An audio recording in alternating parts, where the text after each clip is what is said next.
The black sedan came out of nowhere. Somto didn't think. She just ran. Her feet hit the asphalt hard as tires screamed against pavement. Metal crunched. The world tilted sideways. Are you insane? The driver's door flew open. A man in a tailored suit stepped out, his face carved from stone. You could have been killed. Somto's chest heaved. Rain plastered her braids to her face. I'm sorry. I'm so sorry. Sorry. He moved closer, and she saw his eyes. Dark. Cold. Calculating. Do you have any idea what kind of car you just threw yourself in front of? I wasn't thinking. Her voice cracked. Behind her, footsteps echoed. The landlord's son and his friends. They'd been following her for 3 blocks. Please. I need help. The man's expression didn't change, but his gaze shifted past her shoulder. 3 men emerged from the alley, slowing when they saw the expensive car. Get in, he said. What? Get in. He opened the passenger door. Unless you prefer them. Somto looked back. The landlord's son sneered, cracking his knuckles. She dove into the car. The door slammed.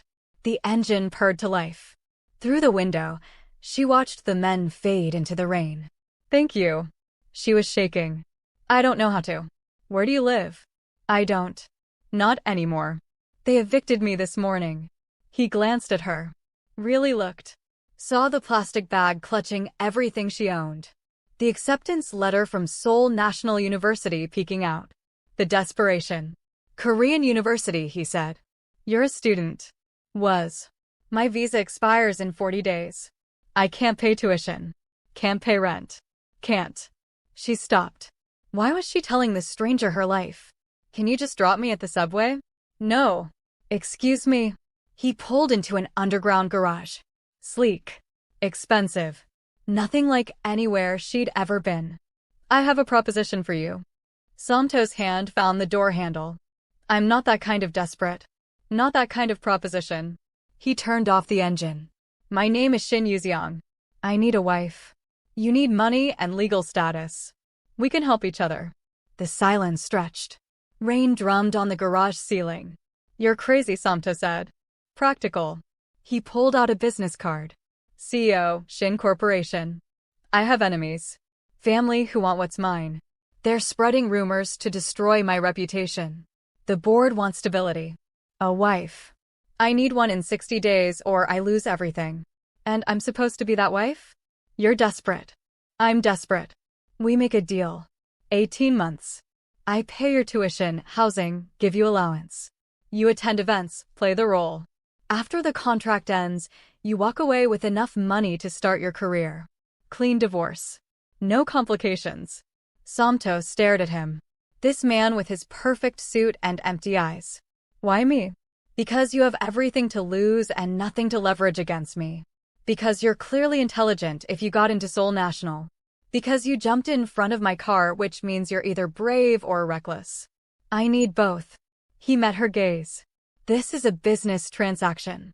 Nothing more. Do we have a deal? Her phone buzzed. Another text from her mother. Did you send money? Your brother's school fees are due. What are the terms?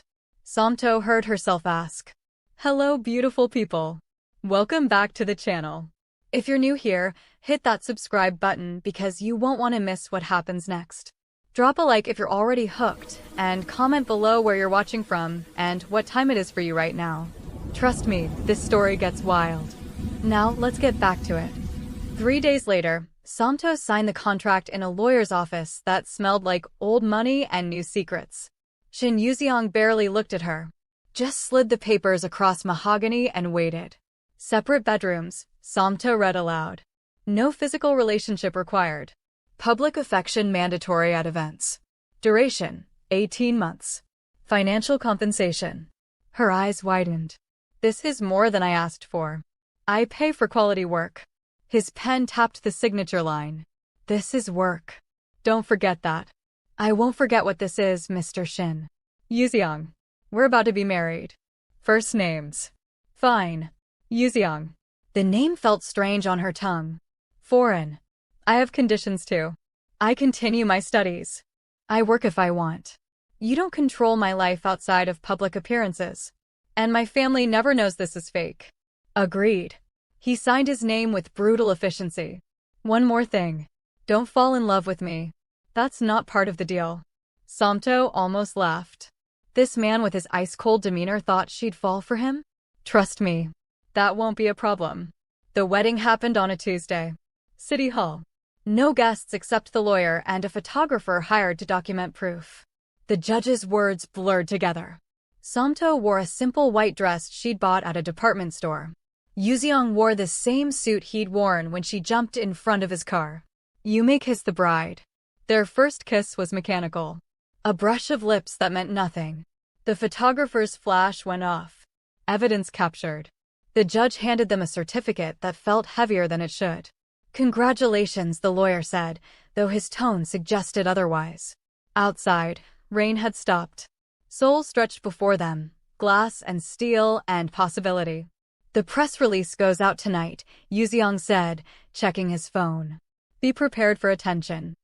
I can handle attention. Can you handle my stepmother? He opened the car door for her. First gesture that could be mistaken for kindness.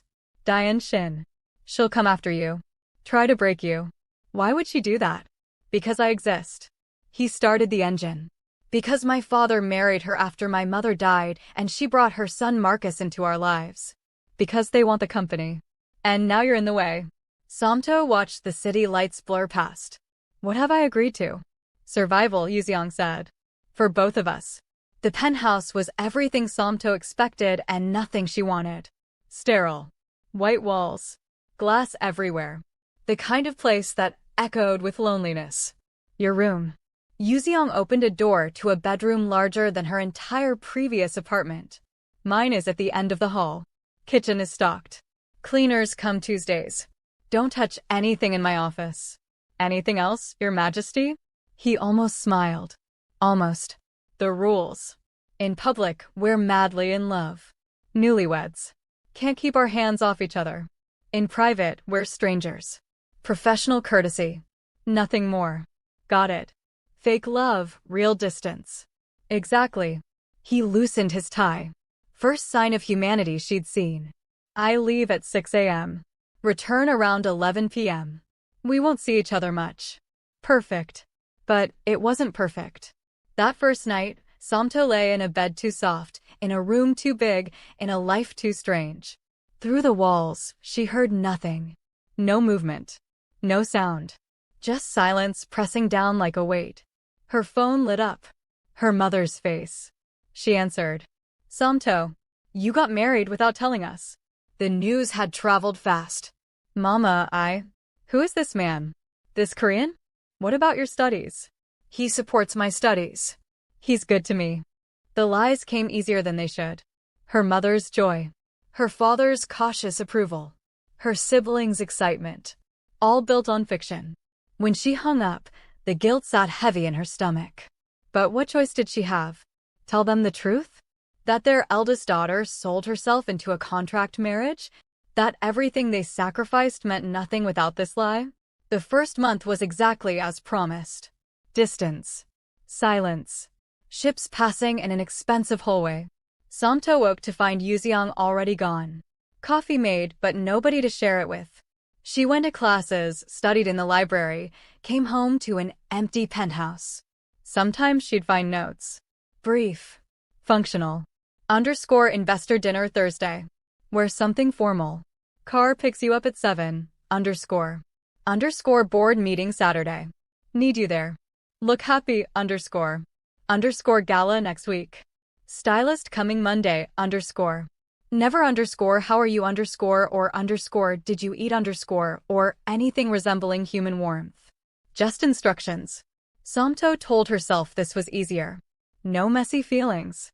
No complications. Just a job. But loneliness had a way of seeping through cracks. Thursday came. The investor dinner. Somto wore a navy dress with traditional Igbo patterns woven subtly into the fabric. The stylist had tried to talk her out of it. Too ethnic, she'd said. Somto wore it anyway. Yuseong's expression when he saw her was unreadable. You're ready. Is that approval or disappointment? It's observation. He handed her into the car. His touch was brief. Professional. These men are vultures. They'll ask invasive questions. Deflect. Smile. Let me handle business. I'm not stupid. I never said you were. The restaurant was all crystal and hushed conversations. Men in suits that cost more than most people's cars. Their wives dripping in jewelry and judgment. Somto felt their stares. The only black woman in the room. The only one who didn't belong. Mr. Shin. An older man approached, eyes sliding to Somto with interest that made her skin crawl. This must be the new wife we've heard so much about. Somto, this is Chairman Park. He sits on our board. Yuseong's hand found the small of her back. Warm through the fabric. Unexpected. Chairman Park, my wife Somto Okonkwo. Okonkwo. Nigerian, yes? How exotic. The word hit like a slap. Somto's smile didn't waver. Igbo, specifically. And I prefer accomplished over exotic. I'm finishing my MBA at Seoul National. Chairman Park's eyebrows rose. Yuseong's hand pressed slightly firmer against her back. Approval or warning, she couldn't tell. Intelligent and beautiful, the chairman said. You're a lucky man, Shin. I'm aware. Yuseong's voice carried an edge that surprised her. If you'll excuse us. He guided her away, his hand still on her back. When they were alone, he leaned close. His breath warm against her ear. Well done. I wasn't acting. I know. Something flickered in his eyes. That dress. The patterns. They mean something. Nsibiti symbols. My grandmother taught me. They represent strength and wisdom. It suits you. He straightened. We should sit. Dinner's starting. The meal was torture. 7 courses of food Somto couldn't name while men talked around her like she was decoration. Until one investor made a mistake. Shin, you finally got married. We were starting to think you were one of those confirmed bachelors, if you know what I mean. The man winked. Laughter rippled around the table. Yuseong's joy tightened. Somto felt him retreating behind walls. Saw the vulnerability he tried to hide. My husband, Somto said, voice cutting through the laughter, is brilliant, dedicated, and secure enough in himself that he doesn't need to prove anything to anyone. Unlike some people. She smiled sweetly at the investor. He waited for the right person. I'm grateful he found me. Silence dropped like a stone. The investor's face reddened. Yuseong stared at her. Then his hand found hers under the table. Squeezed once. Brief. But real. My wife is right, he said. I have everything I need. The ride home was quiet. Somto watched Seoul blur past, wondering if she'd overstepped. Broken some unspoken rule. When they reached the penthouse, Yuseong didn't immediately disappear to his room. That man, he said. What he implied. You didn't have to defend me. Yes, I did. It was cruel. People have been cruel for years. I'm used to it. Well, I'm not. Somto kicked off her heels, suddenly tired. And for the record, I don't care what anyone's orientation is. But using it as an insult? As a weapon? That's garbage. They do it because I never dated. Never brought anyone home. After my mother died and my father married Diane, I learned not to trust easily. Easier to focus on work. Build walls. It was the most personal thing he'd ever shared. Somto saw him properly then. Not the cold CEO, but a man who'd learned loneliness young. Well, she said carefully, for what it's worth, you're not alone in this anymore. Even if it is fake. Right. Fake. He looked at her. Something unreadable in his expression. Thank you. For tonight. That's what wives do. She tried to keep it light. Even fake ones. He almost smiled. Good night, Somto. Good night. But sleep didn't come easy. Somto lay awake thinking about the weight of his hand on her back. The way he'd defended her dress. The brief squeeze under the table. Professional courtesy, she reminded herself. Nothing more. Down the hall, Yuseong stood at his window, thinking about Nsibiti symbols and the way she'd spoken up without hesitation. How natural she'd looked in his world despite not belonging to it. He'd chosen her for practicality. For her desperation matching his need. But tonight she'd been more than a contract. She'd been a partner. Dangerous thought. He pushed it away. 18 months. That was the deal. Keep the distance. Maintain the walls. Don't let her matter. But some walls had already started cracking, even if neither of them knew it yet. The next morning, Somto found coffee waiting. Still made by the automatic machine, but beside it sat a note in handwriting she was learning to recognize. Underscore the dress was perfect. Keep being yourself. They can handle it or leave, underscore. Simple words. But Somto read them 3 times, something warm blooming in her chest that felt dangerously close to hope. 2 weeks passed. The notes continued. Small things. Underscore left breakfast. You need to eat before class. Underscore then underscore good luck on your presentation today. Underscore he never said how he knew about her presentation. She never asked. Somto started leaving notes back. Underscore coffee was cold. Try the thermal setting, underscore and later, underscore you worked past midnight again. Sleep matters too, underscore. They were still strangers. But strangers who noticed each other now. The shift came on a Saturday. Somto was cooking in the kitchen, music playing from her phone. Afro beats filled the space, and she moved without thinking, stirring jollof rice while her hips swayed. Home felt far away, but food brought it closer. What is that smell? She jumped, nearly dropping the spoon. Yuseong stood in the doorway, hair damp from a shower, wearing simple clothes instead of a suit. He looked younger. Almost approachable. You're home early. Meeting cancelled. He moved closer, drawn by the aroma.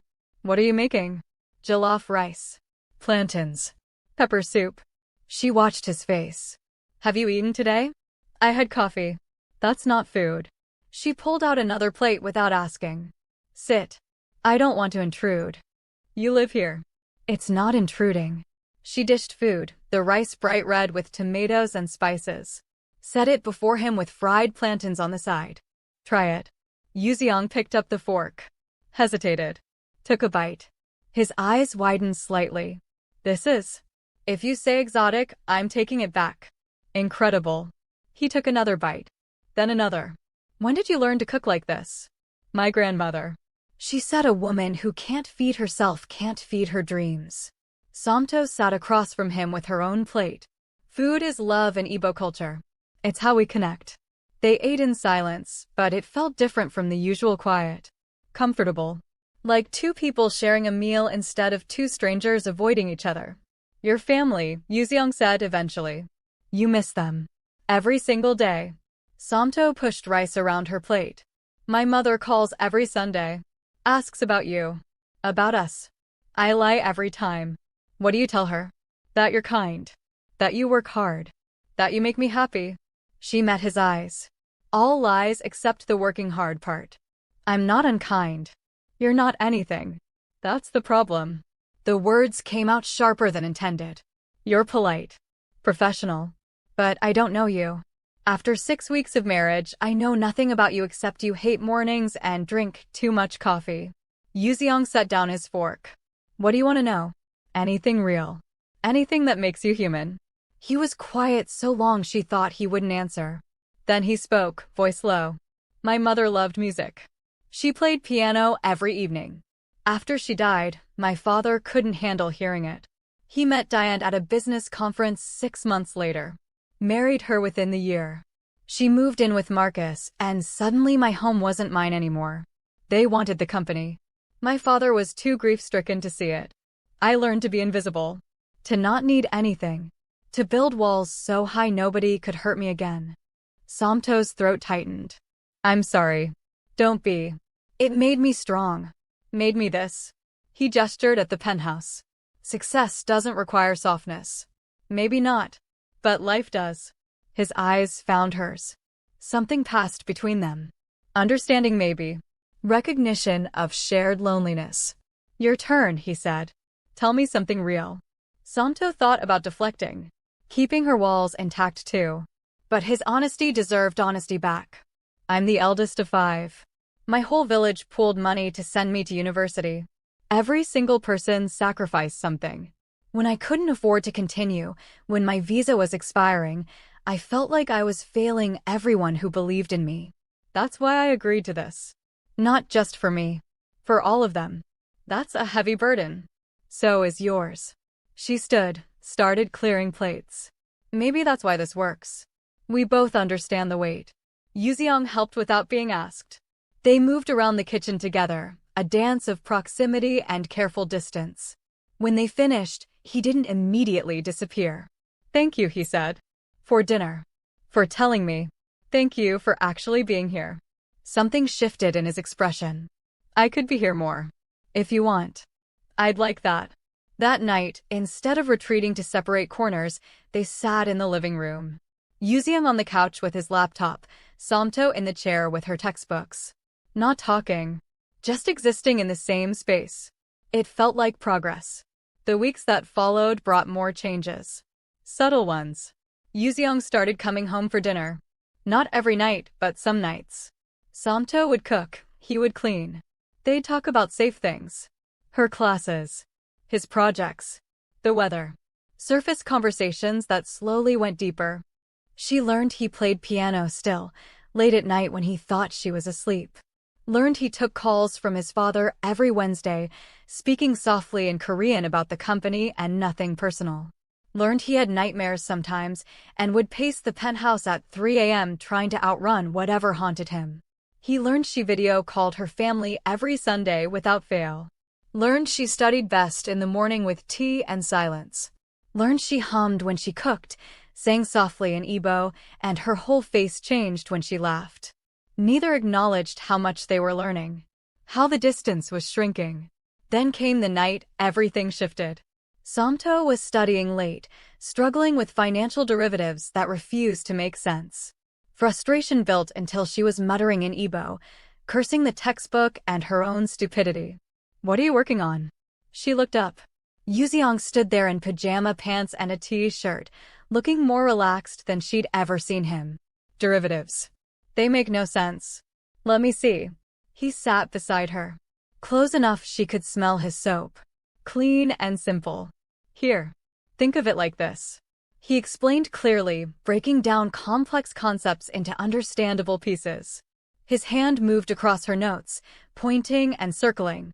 Once, his finger brushed hers. Neither pulled away.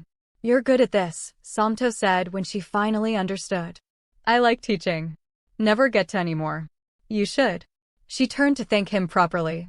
Realized how close he was. His eyes dropped to her lips. Just for a second. But she saw it. The air changed. Charged. His phone rang, shattering the moment. I should take this. He stood quickly. Too quickly. It's the office. He disappeared down the hall. Somto sat there, heart hammering, wondering what almost happened. Wondering if she imagined the heat in his eyes. Wondering why the thought of his lips on hers didn't terrify her anymore. In his room, Yuseong pressed his palm against the door, phone still ringing. He'd almost kissed her. Almost broke every rule they'd established. This was business. A contract. Nothing more. But it didn't feel like business anymore. It felt like something far more dangerous. Something real. The immigration letter arrived on a Tuesday morning. Somto stared at the official seal, hands shaking. Investigation into marriage validity. Interview scheduled in 2 weeks. Bring documentation proving genuine relationship. We're in trouble. She found Yuseong in his office, thrust the letter at him. They think it's fake. He read quickly, jaw tightening. Marcus. He reported us. Your stepbrother? Why would he? Because if I'm exposed for marriage fraud, the board removes me. He gets the company. Yuseong stood, pacing. We need to pass this interview. Convince them we're real. How? We barely know each other. Then we learn. Fast. He looked at her, something desperate in his eyes. Move into my room. We need to look like an actual couple. Yuseong. I know what we agreed. But if we fail this, you get deported. I lose everything. We don't have a choice. He was right. Somto nodded, throat tight. Okay, we do this together. The next 2 weeks were intensive. They created a backstory, memorized details about each other, staged photos. But the closeness brought something unexpected. Sleeping in the same bed, even with pillows between them. Waking to his face on the next pillow. Morning breath and bedhead and vulnerability. One night, Somto woke to Yuseong thrashing, caught in a nightmare. She touched his shoulder gently. Hey, you're dreaming. His eyes opened, lost and afraid, then focused on her. Sorry, I didn't mean to wake you. What were you dreaming about? He was quiet. Then, my mother's funeral. How empty the house felt after. How Diane moved in and erased her like she never existed. Somto's heart broke. Without thinking, she pulled him close. He stiffened, then melted into her embrace, his face pressed against her shoulder. You're not alone anymore, she whispered. Even when this ends, you'll never be as alone as you were. His arms came around her waist. They held each other in the dark, and Somto realized with startling clarity that this wasn't pretend anymore. Somewhere between the dinners and the notes and the quiet evenings, she'd fallen for him. Actually fallen. The interview day came too fast. Federal building, sterile rooms, an officer with suspicious eyes. They separated Somto and Yuseong immediately. How did you meet? The officer asked Somto. At a cafe. I worked there part-time. He was a regular customer. When did you get married? 3 months ago. Very fast. Why the rush? Somto met the officer's eyes. Because when you know, you know. And I knew. Down the hall, they asked Yuseong the same questions. His answers matched hers. But when they asked why he loved her, he paused. She's the bravest person I've ever met. She left everything she knew, came to a foreign country, worked 3 jobs while studying, and never complained. She defended me when nobody else would. She taught me that walls aren't protection, they're prisons. She made me want to live again, not just exist. The officer wrote notes. Very poetic, Mr. Shin. It's the truth. They reunited in the waiting room. Somto searched his face. What did you tell them? Everything. He took her hand. What happens now? We wait. The call came 3 days later. Approved. Marriage deemed genuine. Somto's visa extended. They'd won. But winning felt hollow. Because in 30 days, their 18-month contract would end. She'd have her degree, her money, her future. And he'd have his company secured. They'd achieved everything they set out to do. We should celebrate, Yuseong said that night. We pulled it off. Yeah, we did. Somto couldn't meet his eyes.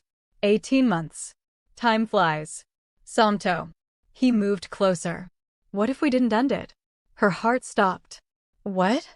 What if this became real? Actually real, not just for immigration. What if I told you I can't imagine this penthouse without you in it? That I come home early just to see you? That I'm terrified of going back to the emptiness? Yuseong, don't say things you don't mean. I love you. The words came out raw. Desperate. I fought it for months. Told myself it was just proximity, just convenience. But it's not. You're everything I didn't know I needed. You made me feel again. You broke through every wall I built. And I know I'm not easy. I'm damaged and closed off and terrible at emotions. But I'm asking you to stay. Not because of a contract. Because I love you. Tears streamed down Somto's face. You're an idiot. What? I've been in love with you since you defended my dress at that dinner. Since you paid for my brother's education without telling me. Since you held me during that nightmare. I've been terrified you'd never feel the same. Relief flooded his expression. Say it again. I love you, Shin Yuseong. I love your terrible coffee and your late nights and your awful cooking. I love how you try so hard to be cold, but you're the warmest person I know. I love you. He kissed her. Finally. Not for show, not for cameras. Just them. His hands cupped her face like she was precious. Breakable. Her arms wrapped around his neck, pulling him closer. The kiss tasted like tears and coffee and coming home. When they pulled apart, foreheads touching, Yuseong whispered, "Marry me again. For real this time. No contract. No end date. Just forever. We're already married, you fool. Then renew our vows. In front of your family. Mine. Everyone. Let me do this right." Yes. She kissed him again. Yes to everything. 6 months later, they stood before 200 people. Traditional Korean ceremony followed by Igbo rituals. Somto wore both white and traditional asook. Yuseong stumbled through Igbo phrases her father taught him. Their families cried. Even his father, recovered enough to attend, wiped away tears. "I love you," Yuseong said during their vows. "You saved me when I didn't know I needed saving." "I love you," Somto replied. "You gave me home when I thought I'd lost it forever." They kissed as husband and wife. Really and truly this time. 2 years later, Somto ran her own consulting firm. Yuseong had stepped back from constant work, prioritizing life over business. They cooked together most nights, his jollof rice still terrible but improving. They fought sometimes, loved hard always, and built something neither had imagined possible. One evening, Somto found him at the piano. The first time she'd actually seen him play. His fingers moved across keys, pulling out melody his mother once played. "That's beautiful," she said softly. He looked up, smiled. The real smile he saved just for her. "Come here." She sat beside him on the bench. He guided her hands to the keys, teaching her the melody. They played together, imperfect but happy. "You know what I learned?" Yuseong said. "What?" "Love isn't about perfection. It's about finding someone whose damage fits with yours. Someone who makes you want to be better without demanding you be different. You did that for me." Somto leaned her head on his shoulder. "We did it for each other." Outside, Seoul glittered. Inside, two people who started as strangers bound by necessity had become partners bound by choice. They'd learned that sometimes the best love stories don't begin with romance. They begin with desperation and evolve into something worth fighting for. Because real love isn't found in perfect moments. It's built in ordinary ones. In shared meals and quiet evenings. In choosing each other daily. In transforming contracts into commitments and arrangements into forever. And as they sat there playing piano badly but together, both knew they'd found something rare. Not just love, but home. Not in a place, but in each other. The moral was simple but profound. Desperation can lead us to unexpected places, but it's courage that turns those places into home. Love isn't about circumstances bringing us together, it's about the choice to stay when we're free to leave. And sometimes, the most binding contracts are the ones we write with our hearts, not our signatures. If you loved Yuseong and Somto's story, smash that like button and subscribe for more. Drop a comment telling me your favorite moment and where you're watching from. See you in the next one.